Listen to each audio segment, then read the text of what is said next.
Hey guys, it's Huntin for Games, and these damn notorious monsters are getting increasingly annoying the higher levels I go. This whole idea of plowing through my favorite notorious monsters from 1 to 75 has only even been possible because they're basically not even camped these days. The 99 cap has fundamentally changed how the game works, and the leveling speed changes have made gearing up for the interim all but unnecessary. But the higher we go, the more ridiculous some of these camps get. And competition or no, I'm harshly reminded of the pain in the ass that some of these guys were to camp back in the day. Hours of bored terror / frustration, all for a measly chance. And that's if no one's up against you. Then you've got even a measlier.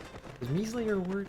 Can we say measlier? Anyways, let's get right into it with some of the names that have come up the most in the comments of this series. But right after this guy, which like nobody's mentioned, because he was lame as shit. He's basically one step away from being a standard monster. He's definitely the only one I can remember that you actually have to pay to spawn. Like, that's ridiculous. The Morion Worm. He's a perfect excuse to get some Koroloka tunnel action because, damn, there hasn't been a reason to go down there in like 10 million years.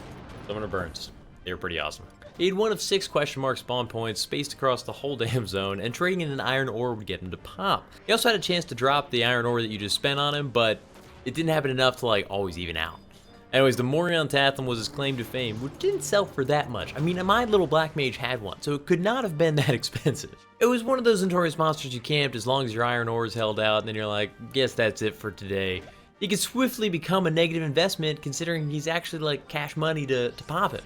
He's that lazy Saturday afternoon notorious monster, the maybe I'll earn some cash today. I have some iron ore from something else I was doing. I don't feel like selling it. But if you got there and somebody was already camping him, you're like, I don't think it's worth it. Which brings us to the biggest insult of the Final Fantasy XI world, the alternate pop. No one has ever been down to the Maze of Shikrami and been like, I really hope that leech pops. I really didn't want to get a peacock charm today. I'm talking, of course, about the Leech King, Argus's optional buddy, which you'd think wouldn't be a huge deal, except that he still took 18 to 30 hours, 30 hours to spawn. Like, what even is that? Even if you had the time of death, that's a 12-hour window. That's like, you could start the window, go off and do a whole day of stuff, come back, and the window's still there. Still happening. You dropped the Bloodbead earring, which was a huge HP boost for an earring slot, but I mean, come on, it's not like you're getting 10 strength. Like, who really cares? I've actually killed this guy. I wasn't camping Argus because I never thought it was worth it. I never thought I would get him. I can't even imagine if I like got a team of people together. It's like, we're gonna take some shifts, try and get Argus, and then like the Leech King popped. I feel awful. But I was walking through, and I swear somebody must have been camping him, saw that the Leech King popped, and was like, forget it. Forget it. Like most leeches in Final Fantasy XI, he's a super big pain because he'll spawn amidst like 30,000 other fucking leeches. They have a stupid, insanely intense loyalty to their species. They will link from like miles away. They're like, leech buddies. But let's get to the 2 notorious monsters people were excited to see. Excited to camp even. Not because they weren't a pain, because they were. Not because nobody camped them, because they did. And not because their drops were like 100%, because they were not. But the gear was just that good. Now we're getting to some of those gear pieces that would last all the way into the 70s, 75 even, depending on what other options you had. And being from Windurst, the Yagudo just hold a special place in my heart, as some of the first assholes to kill me and teach me that beastmen are usually stronger than the shitty little bumblebees flying around them. First we have Kudomi the Gallant, or as I like to call him, let's check to see if anyone's camping him because the other one's full. Castle Nostrosia is about as off the beaten path as you can possibly get, and yet, so many objectives and delicious monsters and quest things going on there, it was more often than not pretty packed. Kudomi dropped the Fuma Kyahan, or the Sarutobi Kyahan, after the rare exclusive change. And every Sam, Monk, and especially Ninja wanted those damn boots. Back in the day, 3 haste was not to be scoffed at, and some of the top boots in the game were just that 3 haste plus like additional stats. And the fact that you could start wearing them at level 40 was just the additional cherry on top. If you did manage to get his pop in the 1 to however many hours spawn time, you still might be screwed. He tends to Gakure people, and although the cheater doesn't die when he uses it, he's just fine. He's like, I'm okay. I'm okay. Sorry. Body exploded there for a minute. It's a ninja technique. Yeah, the user's supposed to die. It's fantastic that I'm still here. Drop rate was miserable too, like 6%. So you'd be out there for a while unless you got like really lucky, and you could spawn basically anywhere in the room.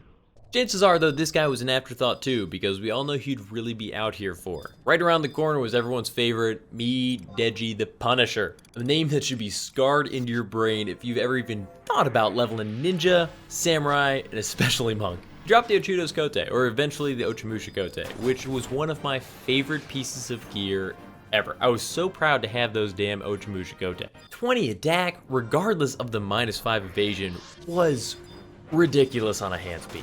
It was ridiculous on any piece. I just remember so many times I'd be running across that little courtyard, I'd be like, come on, come on, come on, come on, come on, come on, come on, crossbow. Failed. It's already been. That's like top tier gear until some serious endgame stuff came along. Especially for TP gain and multi-hit weapon skills, 20 attack is absurd. So I'd switched it up to something that like had provoke, and I'd be like, okay, but now don't flee, don't flee, don't flee, don't flee, don't flee. Provoke! Dia? I lost to a Dia. Dia got it. Of course, that meant he was camped like all the time. I swear I would come here and there'd be like 4 or 5 people here every time. The one time I showed up on like off hours and no one was there, I sat there stressed out for like 45 minutes. And somebody walked in and I was like, even after the rare exclusive change. But this gear piece is the first to come to mind whenever I try to explain to others why gear in Final Fantasy XI was done so well.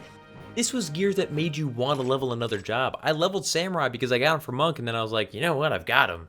I should probably just go level Samurai. Gear that was unique to only 3 jobs in the game, but it was game changing. And it was a level 40 piece. You could use it for the rest of the game, and if you had the rare exclusive version, no matter what, if you sold off all your bunk gear one day and you're like, I want to level another job, I'm going to sell it all off, you always knew you could come back to a solid baseline of just those gloves. Games just don't offer gear like that anymore, just incremental increases and bonuses you barely notice. So sad. Sad. Anyways, guys, that's it for this week's list of favorite notorious monsters. Let me know your favorite stories from each of these guys. Like the video if you ever claimed me Deji the Punisher, but ended up getting killed by his Hunter Fist. Definitely subscribe if you're new. I've got plenty of videos coming each week, and I really hope to see you guys back. So, thanks for watching. White scan used to be weird, too, because it would show you the notorious monster, but like a few seconds after it would appear, so usually it'd be too late anyway. It was all just luck. You'd be sitting there, you'd be like, is that? It just popped right here. Like, slap it and be like, oh, are we fighting?